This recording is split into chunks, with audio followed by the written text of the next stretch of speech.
Selamat malam, selamat bergabung di iNewsroom, program diskusi yang membahas isu-isu fenomenal yang menjadi sorotan bersama saya, Abraham Silaban.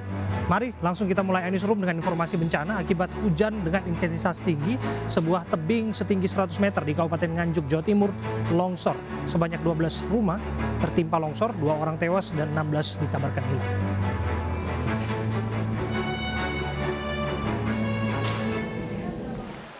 Longsor terjadi pada Minggu malam di Dusun Selopuro, Desa Ngentor, Kabupaten Nganjuk, sekitar pukul 19.30.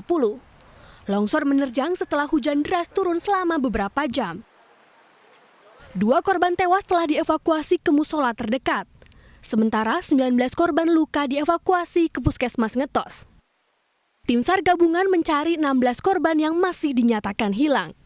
Korban yang belum dievakuasi sampai dengan saat ini kurang lebih ada 16 orang. Terus yang masyarakat yang tidak berkepentingan ini tidak mendekati lokasi karena memang masih awan. Lokasi longsor Nganjuk merupakan pemukiman dengan 12 rumah yang berada di bawah lereng Gunung Wilis. Penghuni rumah telah diungsikan ke lokasi yang lebih aman. Longsor juga menutup jalan antar RT. Data awal menyebutkan 21 jiwa terjebak di rumah dan tertimbun longsor.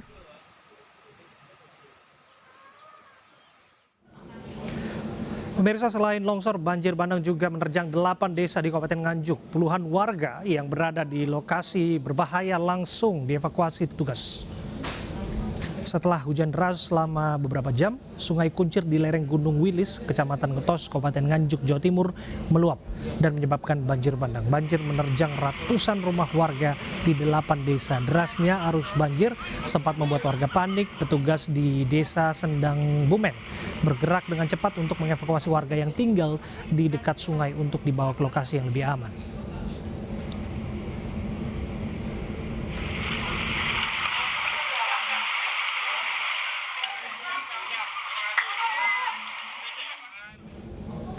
Dan untuk mengetahui perkembangan terkini, utamanya pencarian korban longsor dan banjir bandang di Kabupaten Nganjuk, Jawa Timur, kita akan telepon rekan kami yaitu kontributor iNews, Mukhtar Bagus. Assalamualaikum, selamat sore Mukhtar. Ya, Mukhtar, informasi terbaru mengenai pencarian korban seperti apa? Ya, pencarian hari ini telah dilakukan selama seharian penuh oleh tim gabungan dari BPBD, Basarnas, kemudian dari TNI dan Polri. Jumlah personil yang diterjunkan lebih dari 100 orang, termasuk juga pencarian tidak dilakukan secara manual, namun dibantu dengan menggunakan alat berat. Hasilnya hingga sore tadi, ini untuk datanya sendiri sebenarnya masih simpang siur, namun berdasarkan data sementara yang kami terima, hingga sore ini ada 6 korban yang dilakukan pencarian sejak pagi tadi ditemukan. Jadi berdasarkan data yang terbaru yang kami terima ini, total warga yang tertimbun tanah longsor itu ada 21 orang yang hilang. Kemudian 5 orang tadi malam sudah diketemukan, 2 diantaranya meninggal dunia, 3 luka berat, dan 1 dari yang 3 luka berat itu, 1 orang diantaranya meninggal dunia di rumah sakit. Kemudian pagi sampai sore ini ada 6 orang lagi yang ditemukan meninggal dunia, sehingga dengan demikian sampai saat ini sudah 11 orang yang diketemukan, dan yang masih belum ketemu ada 10 orang. Pencarian sore ini dihentikan karena mengingat kondisi cuaca saat ini di lokasi sedang hujan deras dan akan kembali dilanjutkan pada pukul 7 besok hari Selasa. Demikian. Oke, sedikitnya 4 orang anak-anak disebutkan juga menjadi korban yang hilang di sana. Betulkah demikian? Iya, untuk jenazah yang sudah diketemukan, keterangan dari Danjen Nganjuk, tadi identitasnya belum secara keseluruhan bisa diungkap. Kita masih menunggu informasi lebih lanjut dari Puskesmas Ngetos yang tempat para korban yang ditemukan itu disemayamkan di sana untuk proses identifikasi. Demikian, Pak. Ya. Mengingat kondisi cuaca dan lain sebagainya, bagaimana upaya pencarian ini akan dilanjutkan? Mekanisme apa yang disiapkan oleh petugas untuk memastikan seluruh korban yang hilang akan segera ditemukan? Ya. Salah satu kendala yang dihadapi oleh petugas dalam proses pencarian hari ini adalah Yang pertama, tingginya timbunan tanah yang menimpa rumah dan para korban. Terus kemudian yang kedua, banyaknya warga yang datang memenuhi jalan menuju ke lokasi longsor sehingga menyulitkan petugas untuk berlalu lalang. Untuk mengantisipasi hal ini, besok petugas akan memaksimalkan upaya untuk screening terhadap warga atau penghadangan terhadap warga yang mau masuk ke lokasi longsor. Kemungkinan akan ditutup total.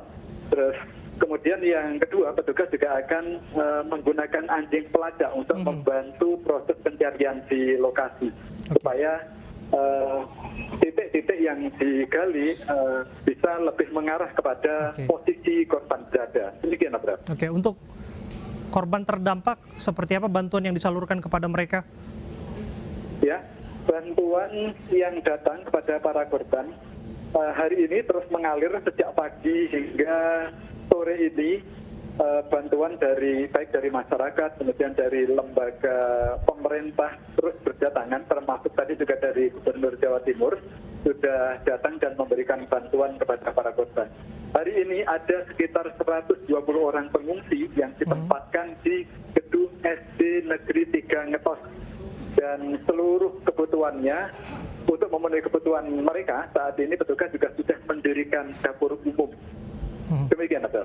Oke, bagaimana dengan kebutuhan lansia dan kemudian balita ataupun anak-anak di bawah umur yang tentunya perlu penanganan khusus? Ya, secara detail saat ini memang masih belum terlokalisir untuk anak-anak dan lansia. Seluruhnya masih ditempatkan dalam satu tempat. Namun saat ini sedang dilakukan proses evaluasi dan kemungkinan besok akan terus dilakukan perbaikan pelayanan terhadap para korban. Termasuk diantaranya adalah antisipasi terjadinya penularan virus corona. Seluruh korban atau seluruh pengungsi tadi juga sudah di rapid test. Hasilnya ada sekitar 12 orang yang reaktif. Ke-12 orang yang pengungsi yang reaktif tersebut, saat ini posisinya juga sudah disendirikan oleh petugas puskesmas, dipisahkan dari pengungsi yang lain. Demikian, Abah. Terima kasih Mukhtar atas laporan Anda. Selamat bertugas kembali di tempat Anda melaporkan. Pemirsa, dari Nganjuk kita ke Garut. Pemirsa, tebing setinggi 50 meter di Kecamatan Cilawu, Garut juga mengalami longsor. Akibatnya ratusan warga mengungsi guna mencegah adanya longsor susulan. Hujan deras yang mengguyur kawasan Garut, Jawa Barat menyebabkan tebing setinggi 50 meter dengan panjang 500 meter yang berada di 2 desa longsor. Meski tidak ada korban jiwa, namun tidak sedikit rumah warga yang terancam. Ada 45 rumah dan 58 kakak yang lokasinya dekat dengan tebing longsor yang tidak bisa ditempati lantaran khawatir terjadinya longsor susulan. Guna mencegah adanya longsor susulan, warga mengungsi ke tempat yang lebih aman.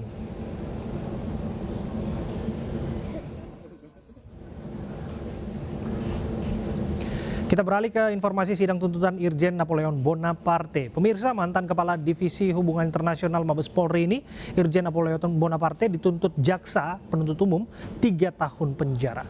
Tuntutan ini dibacakan jaksa pada sidang di Pengadilan Negeri Tipikor. Dalam tuntutan diungkap terdakwa menerima uang suap dari Joko Chandra yang kala itu berstatus DPO. Jaksa menilai Napoleon terbukti secara sah menerima suap sebesar $200.000 Singapura dan $370.000 Amerika atau total sekitar 7 miliar rupiah untuk mengurus penghapusan nama Joko Chandra dari daftar pencarian orang. Atas tuntutan ini, tim kuasa hukum Napoleon Bonaparte akan menyampaikan pembelaan atau pledoi pekan depan.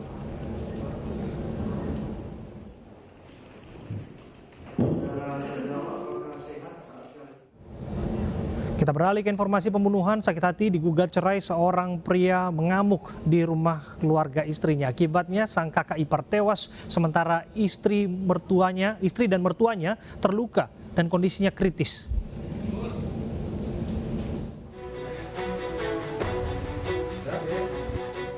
Dengan pengawalan polisi, Akiong tersangka pembunuhan dan penganiayaan satu keluarga ini menjalani 46 adegan rekonstruksi di tempat kejadian perkara, Gang Gembira Dalam, Jalan Profesor Dr. Hamka, Kota Pontianak, Kalimantan Barat. Tersangka yang datang dari Sambas ini sempat terlibat cekcok dengan istrinya dan berujung penganiayaan menggunakan senjata tajam. Korban dan kakak laki-lakinya sempat melawan dan menghalau tersangka. Namun tersangka yang kalap kembali masuk dan menganiaya kakak ipar, istri, dan ibu mertuanya hingga bersimbah darah. Sebelum kabur, tersangka menggendong anaknya dan menitipkannya di tetangga. Si pelaku ini ada niat untuk membunuh seluruh keluarga istrinya. Jadi rencananya setelah selesai melaksanakan eksekusi di TKP ini, di rumah ini, kemudian yang bersangkutan akan menuju ke rumah dua saudara iparnya, ya, saudara laki istrinya. Kemudian apabila sudah selesai pula di sana, yang bersangkutan rencananya akan bunuh diri. Niatnya seperti itu. Peristiwa berdarah ini dipicu tersangka Akiong yang kesal lantaran digugat cerai oleh istrinya. Emosi Akiong memuncak karena keluarga mendukung langkah sang istri untuk berpisah.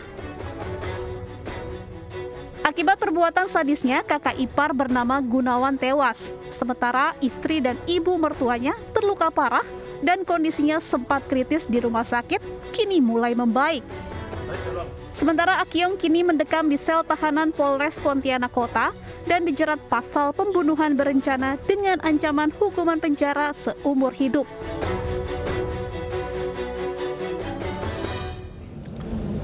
Apa perkembangan terbaru mengenai kasus ini? Kita sapa langsung Kombes Leo Joko yang merupakan Kapolres Pontianak. Assalamualaikum, selamat malam Pak Kapolres. Waalaikumsalam warahmatullahi wabarakatuh. Ya, langsung Selamat saja malam, Pak. Mas. Dari 42 adegan rekonstruksi, apa fakta baru yang terungkap?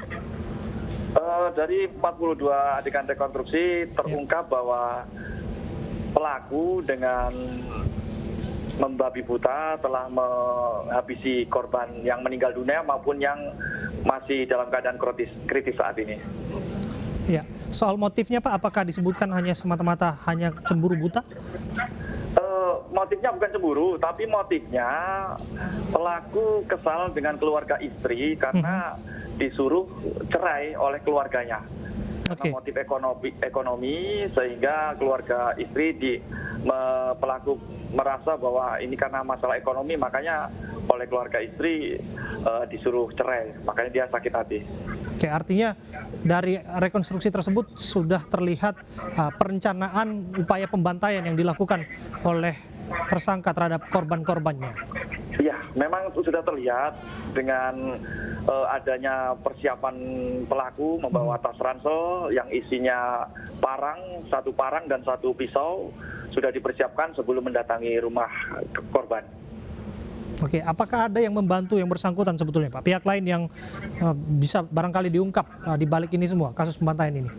Sampai dengan saat ini pemeriksaan kami dari anggota di Reskrim tidak ada. Dia memang melaksanakannya sendiri. Oke, tanpa berniat untuk mengurusi urusan konflik rumah tangga yang mana ini sudah menjadi kasus pidana.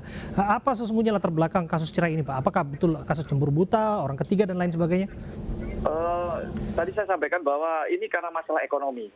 Pelaku merasa bahwa keluarga istri karena ekonominya kurang, ini dia sensitif. Akhirnya dia merasa bahwa ini pemicu ekonomi ini yang menjadi pemicu kenapa keluarga istrinya menyuruh istrinya untuk cerai dengan pelaku. Oke, terakhir Pak, ancaman hukuman untuk tersangka? Ancaman hukuman di dalam pasal 340 adalah seumur hidup dan kita junto KDRT Undang-Undang nomor 23 tahun 2004 pasal 44. Nanti kita juntukan itu. Terima kasih atas waktu Anda bergabung bersama kami, Kombes Leo Joko yang merupakan Kapolresta Pontianak. Pemirsa, kami akan kembali untuk Anda dengan informasi mantan Wakil Presiden Yusuf Kala mempertanyakan cara mengkritik pemerintah tanpa dipanggil polisi. Kami kembali untuk Anda saat lagi.